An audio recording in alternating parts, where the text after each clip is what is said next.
అందరికీ నమస్కారం. ఈరోజు మీ అందరికీ నేను వినిపించబోయే కథ పతివ్రత. రచయిత హెచ్వి మోహనకృష్ణ గారు. ఇక కథలోకి వెళితే, సాయంత్రం 5 గంటలు దాటి 10 నిమిషాలు కావస్తోంది. సికింద్రాబాద్ స్వప్నలోక్ కాంప్లెక్స్ మెట్లు దిగి స్కూటర్ స్టాండ్ వైపు నడుస్తున్న రామచంద్రమూర్తి కాళ్ళకి సడన్ బ్రేక్ పడ్డట్టు ఆగిపోయాడు. స్టాండుకి కొంచెం ఇవతలగా నిల్చొని ఉన్న ఆమెని ఇంతకుముందు ఎక్కడో చూసినట్లు అనిపించింది. ఒక్క క్షణం ఆలోచించాడు. అప్పుడు గుర్తొచ్చింది, ఆమె పేరు సావిత్రి. తన ఇంటి పక్క ఇంట్లో ఉంటున్న గోపీకృష్ణ ఇంటికి 2-3 సార్లు వచ్చింది. ఆమె అందం అసాధారణమైంది. సాధారణంగా ఆడవాళ్ళు ఒక్కొక్కళ్ళు ఒక్కో చోట సెక్స్ అప్పీల్ కలిగి ఉంటారు. కానీ శరీరంలో ప్రతి చోట సెక్సీగా ఉండేవాళ్ళు బహు అరుదు. ఆ కోవకి చెందిన ప్రౌఢ యవ్వని ఆమె. రామచంద్రమూర్తికి ఎందుకో మొదటిసారి చూసినప్పుడే ఆమె ఒకలాంటి మనిషి అనిపించింది. గోపీకృష్ణతో ఆమె చనువుగా పగలబడి నవ్వుతూ మాట్లాడుతుంటే కిటికీలోంచి చూసిన తనకి ఎబ్బెట్టుగా తోచేది. గోపీకృష్ణ భార్య అరుంధతి మాత్రం అదేమీ పట్టనట్టు ఉండేది. తర్వాత తన భార్య అనసూయ సేకరించిన వివరాలని బట్టి ఆమె గోపీకృష్ణ కాలేజ్ ఫ్రెండ్ అని, ఈ మధ్యనే ఈ ఊరు వచ్చిందని తెలిసింది. అంతేకాదు, ఆమె భర్త ఏడాది క్రితమే ఏదో యాక్సిడెంట్లో పోయాడని, ఆమెకో 3 ఏళ్ల కొడుకు కూడా ఉన్నాడని తెలిసింది. మనిషి మాత్రం ఎక్కడా పిల్లాడి తల్లిలా మాత్రం కనిపించదు. కళ్ళెం పట్టి స్వారీ చేసే పంచకళ్యాణి గుర్రంలా ఉంటుంది. ఇప్పుడు ఆమె నుంచున్న భంగిమని బట్టి ఎవరికోసమో ఎదురు చూస్తున్నట్లుగా ఉంది. ఆ అనుమానం రాగానే రామచంద్రమూర్తి చప్పున పక్కనే ఉన్న రెడీమేడ్ షాప్లోకి వెళ్ళి ఆమెని అబ్జర్వ్ చేయసాగాడు. 5 నిమిషాల్లో అతని అనుమానం నిజమైంది. స్కూటర్ మీద ఓ వ్యక్తి వచ్చి ఆమె పక్కనే ఆగాడు. అతని కోసమే ఎదురు చూస్తున్నట్టు ఆమె మొహం విప్పారింది. అయినా ఏదో టెన్షన్ ఆమెలో కనిపిస్తోంది. బహుశా తమను ఎవరన్నా చూస్తారేమో. వెంటనే అతని వెనక కూర్చుంది.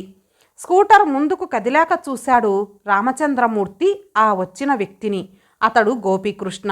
ఇట్టాంటి గ్రంథమేదో వాళ్ళిద్దరి మధ్య ఉండి ఉంటుందని ముందే ఊహించడం వల్ల రామచంద్రమూర్తికి పెద్దగా ఆశ్చర్యం అనిపించలేదు. గోపీకృష్ణ ఆఫీస్ ప్యారడైజ్ దగ్గరలో ఉన్నదని తెలుసు. బహుశా ఈ టైంకి ఇక్కడ కలుసుకుందామని ముందే ప్లాన్ వేసుకొని వచ్చినట్టుంది ఇద్దరు. ఆఫీస్కి ఆమె వస్తే రిస్క్ అని ఈ స్పాట్ ఎన్నుకొని ఉంటారు. వాళ్ళెక్కడికి వెళ్తున్నారో అన్న క్యూరియాసిటీతో గబగబా రామచంద్రమూర్తి కూడా తన స్కూటర్ స్టార్ట్ చేసి వాళ్ళని ఫాలో అయ్యాడు. గోపీకృష్ణ తనని గుర్తుపట్టకుండా కొంచెం వెనగ్గా ఉండి వాళ్ళని గమనిస్తున్నాడు. బహుశా ఏ సినిమా ప్రోగ్రామో వేసుకొని ఉంటారు, లేదా ఇంకా అడ్వాన్స్ అయిపోయి ఉంటే ఏ హోటల్ రూమ్కో వెళ్ళినా ఆశ్చర్యం లేదు. సాధారణంగా ఇలాంటి వికారాలన్నీ పెళ్ళైన 7 ఏళ్ల తర్వాత ప్రారంభమవుతాయి అంటారు. కానీ ఇలా ఏడాదికే మొదలెట్టిన వాణ్ణి చూడడం ఇదే మొదలు.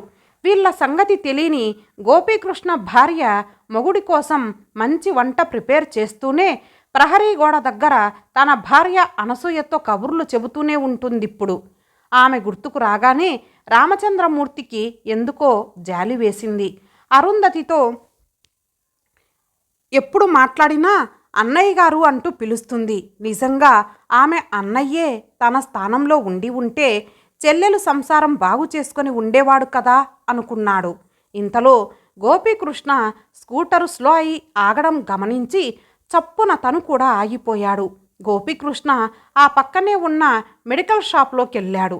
సావిత్రి స్టాండ్ వేసిన స్కూటర్ పక్కనే నుంచుంది. మొహం చూస్తే ఎంత నంగనాచిలా ఉందో. పెళ్ళైన పరాయి మొగాడితో పబ్లిక్గా తిరగడానికి ఎంత ధైర్యం కావాలి. ఈ మహాపట్నంలో ఏ మూల ఏం జరుగుతోందో ఎవరు చూడొచ్చారులే అన్న ధీమా కాబోలు. వాళ్ళ దురదృష్టం కొద్దీ తన కళ్ళబడ్డారు.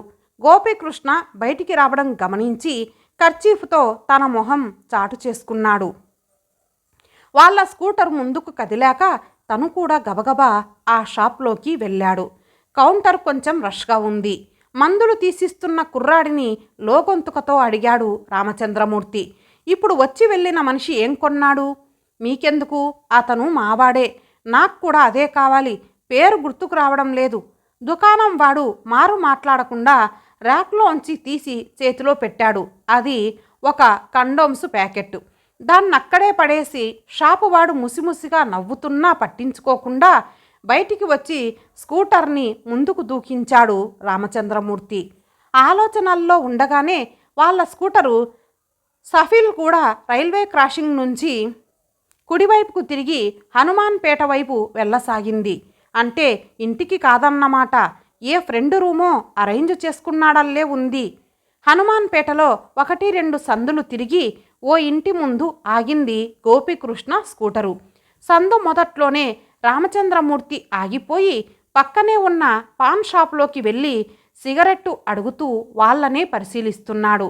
సావిత్రి గేటు తీసుకొని లోపలికి వెళ్ళింది. గోపీకృష్ణ ఆమెని అనుసరించాడు. రామచంద్రమూర్తి సిగరెట్టు వెలిగించుకుంటూ పాన్ షాప్ వాడిని మాటల్లోకి దింపాడు. ఇతను తప్ప వేరే కస్టమర్లు లేకపోవడంతో తొందరగానే ఇద్దరు కావలసిన సబ్జెక్టులోకి వచ్చేశారు. మొగుడు పెళ్ళాలంటే అలా ఉండాలయ్యా, చక్కగా చిలకా గోరింకల్లా ఉన్నారు, వాళ్ళని ఉద్దేశిస్తూ కావాలనే అన్నాడు రామచంద్రమూర్తి. అరే, ఆడు దాని మొగుడు కాదన్నా, కట్టుకున్నోడెప్పుడో బాల్చి తన్నేసిందంట, అతనికి తెలియని విషయం చెప్తున్నట్టుగా అన్నాడు వాడు. ఛ, మరి అతనెవరు? స్కూటర్ మీద అంత క్లోజ్గా కూర్చున్నారిద్దరూ, ఇంకాస్త అమాయకంగా అడిగాడు రామచంద్రమూర్తి. అరే, ఇయ్యాల రేపు మొగుడే కావాలనా, దునియా గట్లుంది. గీతోపదేశం చేస్తున్న శ్రీకృష్ణుడిలా చెప్పాడు పాన్ షాపు వాడు. మరి అంత పెద్దింట్లో ఆమె ఒక్కతే ఉంటోందా? లేదన్నా, ముందువైపు రూంలో అద్దెకుంటుంది. ఇంటి ఓనరోళ్ళు ఊరికెళ్ళిండ్రు, అందుకే ఇంత బేఫికరు ఇంటికి తెచ్చుకుందాన్ని. గాలి బాగా పెరిగి ఇసుక సుడులుగా తిరుగుతూ పైకి లేస్తోంది. ఇక అక్కడ ఉండి తెలుసుకునే విషయాలేవీ లేవని ఇంటికి పోదామని యువతలికి వచ్చేశాడు రామచంద్రమూర్తి. ఆ రోజు ఆదివారం కావడంతో భోజనాలు అయ్యేసరికే మధ్యాహ్నం 1 గంట అయింది. భుక్తాయాసంతో మంచం మీద నడుం వాల్చిన అనసూయకి ఓ పట్టాన నిద్ర పట్టడం లేదు. క్రితం రాత్రి భర్త చెప్పిన విషయం ఆమెని స్థిమితంగా పడుకోనియడం లేదు. పొద్దున్నే పెరట్లో గోపీకృష్ణ కనబడితే మేకవన్నె పులి జ్ఞాపకం వచ్చింది. పైకి అమాయకంగా కనబడుతూ ఎలా వ్యవహారం నడుపుతున్నాడో పాపం అరుంధతిని చూస్తే గుండె తరుక్కుపోతోంది. పిచ్చి పిల్ల ఎంత గుడ్డిగా అతన్ని నమ్మి సేవలు చేస్తోంది. ఆలోచిస్తూనే తల తిప్పి భర్త వైపు చూసింది. వెల్లకిలా పడుకొని వక్కపడి నములుతూ ఏదో వారపత్రిక చదువుతున్నాడు రామచంద్రమూర్తి. పిల్లలిద్దరూ 10ంటికే క్రికెట్ ఆడ్డానికి వెళ్ళిపోయారు. దొడ్లో పని మనిషి అప్పుడే వచ్చినట్టుంది. గిన్నెలు తోముతున్న చప్పుళ్ళు వినపడుతున్నాయి. అనసూయ లేచి ఉతకాల్సిన బట్టలు తీసి ఆమెకిస్తుండగా వినిపించింది పక్క ఇంటి గేటు తీస్తున్న శబ్దం. గబగబా వెళ్ళి తొంగి చూసింది. గోపీకృష్ణ స్కూటర్ మీద బయటికి వెళ్తున్నాడు. అరుంధతితో ఏకాంతంగా మాట్లాడడానికి అంతకన్నా మంచి అవకాశం దొరకదు. కడుపులోది కక్కేస్తే గాని తనకా రోజు నిద్ర పట్టదు. అనసూయ లోపలికి వెళ్ళి భర్తతో చెప్పింది, నేను అలా కాసేపు అరుంధతి వాళ్ళింటికి వెళ్ళొస్తాను, తలుపేసుకోండి. ఆ సరికి నిద్రలోకి జారపోతున్న అతను అలాగే అని బద్ధకంగా లేచాడు. విషయం ఎలా ప్రారంభించాలా అని ఆలోచిస్తూ పక్క ఇంట్లోకి అడుగు పెట్టింది అనసూయ. హాల్లో సోఫాలో ఒక్కతే కూర్చొని టీవీ చూస్తున్న అరుంధతి ఆమెని చూడగానే నవ్వుతూ ఆహ్వానించింది. తమ్ముడుగారు లేరా? తెలియనట్లు అడిగింది అనసూయ. లేరండి, ఇప్పుడే ఎవరో ఫ్రెండుని కలవాలని వెళ్ళారు చెప్పిందామె. కేబుల్ టీవీలో సతీ సావిత్రి సినిమా వస్తోంది. కొంతమందిని చూస్తే ఎందుకో మనవాళ్ళు అనిపిస్తుంది. వాళ్ళకేదైనా అన్యాయం జరుగుతుంటే చూస్తూ ఊరుకోలేం. నీ విషయంలో నా పని అలాగే ఉందమ్మాయి. ఆవిడేదో ముఖ్యమైన విషయం చెప్పడానికి పని కట్టుకొని వచ్చిందని అర్థమైంది అరుంధతికి. టీవీ సౌండ్ తగ్గించి వచ్చి కూర్చుంటూ, ఇప్పుడు చెప్పండి, మీరు ఏం చెప్పాలనుకుంటున్నారో బరువుగా ఊపిరి తీసుకుని చెప్పడం మొదలుపెట్టింది అనసూయ. రాత్రి నిద్రపోయే ముందు తన మొగుడు ఎంత ఉత్కంఠభరితంగా చెప్పాడో అంతకన్నా ఎక్కువ రసవత్తరంగా పూసగుచ్చినట్టు ఏదీ వదలకుండా అంతా చెప్పింది. చివరగా అసలు ఆ పిల్ల బాలకం మొదటిసారి చూసినప్పుడే మీ అన్నయ్య గారికి నచ్చలేదు. ఎంత చిన్నప్పటి స్నేహితురాలైతే మాత్రం పరాయి మగాడితో అలా రాసుకు పూసుకు తిరుగుతారా? మొదట్లోనే నువ్వు దీన్ని కంట్రోల్ చేసి ఉంటే ఇవాళ ఈ పరిస్థితి ఎదురై ఉండేది కాదు కదా అంది. ఏ పరిస్థితి? కూల్గా అడిగింది అరుంధతి. అదే నిన్న సాయంత్రం సావిత్రి రూమ్లో వాళ్ళిద్దరూ గడపడం అంటే వాళ్ళిద్దరూ శారీరకంగా కలవడం. వాళ్ళ మధ్య ఆ సంబంధం ఉందని మీరెలా చెప్పగలుగుతున్నారు? మీ ఆయనేమన్నా తలుపు కన్నంలోంచి చూశారా? లేక మంచం కింద దక్కున్నారా? వయసులో ఉన్న ఓ ఆడది మగాడు గదిలో దూరి తలుపేసుకుంటే అర్థం అది కాక మరేమిటి? అప్పుడు అరిచింది అరుంధతి. కాదని నేను ఖచ్చితంగా చెప్పగలను. ఎందుకంటే అప్పుడు నేను కూడా ఆ గదిలోనే ఉన్నాను కాబట్టి. అదిరిపడిన అనసూయ ఆశ్చర్యం నుంచి తేరుకోకముందే మళ్ళీ చెప్పిందామె. మనుషులు బుర్రలో బూసు పెట్టుకొని ఆలోచిస్తే ఎంత నికృష్టంగా ఆలోచించగలరో మిమ్మల్ని చూస్తే తెలుస్తుంది. పాపం మీ వారు అంత కష్టపడి తప్పుడు డిటెక్షన్ చేశారు. అసలు జరిగిందేమిటో నేను చెప్తా వినండి. ఇంతకాలం భర్త ఆలోచనలతో కుమిలిపోయిన సావిత్రి ఇప్పుడిప్పుడే మామూలు మనిషి అవుతోంది. ఆర్థికంగా తన కాళ్ళ మీద తను నిలబడ్డం కోసం ఉద్యోగ ప్రయత్నాలు కూడా చేస్తోంది. నిన్న ఓ మంచి కంపెనీలో జరిగే ఇంటర్వ్యూకి ఆమె వెళ్లాల్సి ఉంది. కానీ అప్పటికి 2 రోజుల నుంచి ఆమె కొడుక్కి జ్వరంగా ఉంటోంది. ఇంట్లో ఎవరూ లేరు. ఆ పరిస్థితిలో నన్ను సాయం అడిగింది. జ్వరం పిల్లాడిని బయటికి కదల్చడం ఇష్టం లేక తన రూమ్కి నేనే వెళ్ళి వాడికి తోడుగా ఉన్నాను.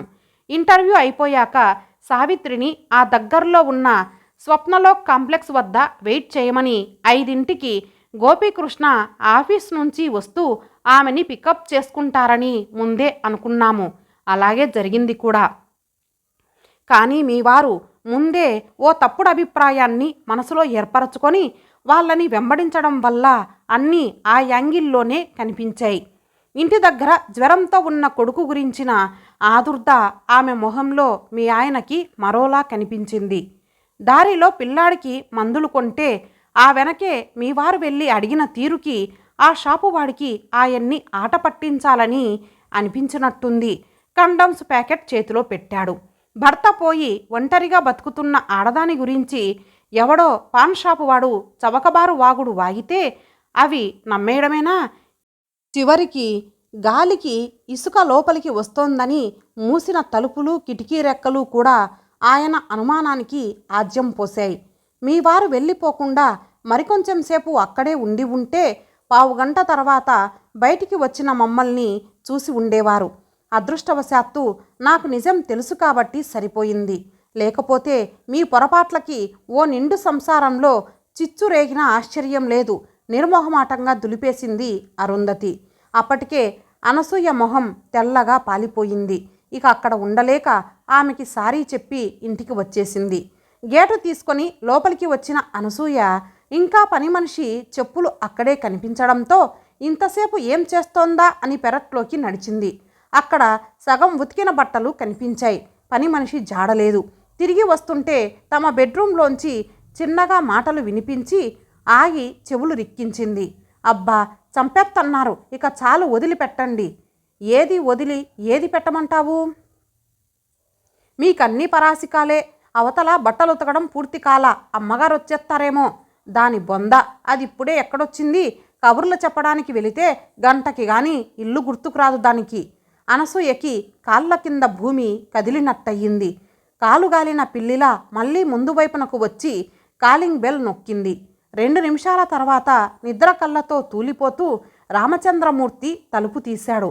దొడ్లో పని మనిషి చెమటలు కక్కుతూ బట్టలు ఉతుకుతోంది.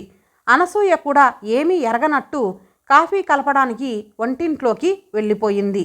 ఎందుకంటే ప్రస్తుతం సమస్య తన మెడకి చుట్టుకోనున్న పాము లాంటిది. తెలివిగా వదిలించుకోవాలి. అరిచి అల్లరి చేస్తే తన సంసారం గుట్టు కూడా బయటపడుతుంది. నిదానంగా ఏ దొంగతనమో అంటగట్టి పని మనిషిని మాన్పించేస్తే ఈ సమస్య పరిష్కారం అవుతుంది. ఈ మాత్రం దానికి మొగుడితో తగువ పడటం దేనికి? ఓ వేశ్యపై మనసు పడ్డ భర్త కోరిక తీర్చడానికి ఆ వేశ్యకే ఉడిగం చేసిన మహాపతివ్రత పేరు పెట్టుకున్న తను ఆ మాత్రం పాతివ్రత్యం చూపకపోతే ఎలా అంటూ తనని తాను సర్ది చెప్పుకొని కాఫీ తాగడానికి దొంగ నిద్రపోతున్న భర్తని నిద్రలేపుతోంది అనసూయ.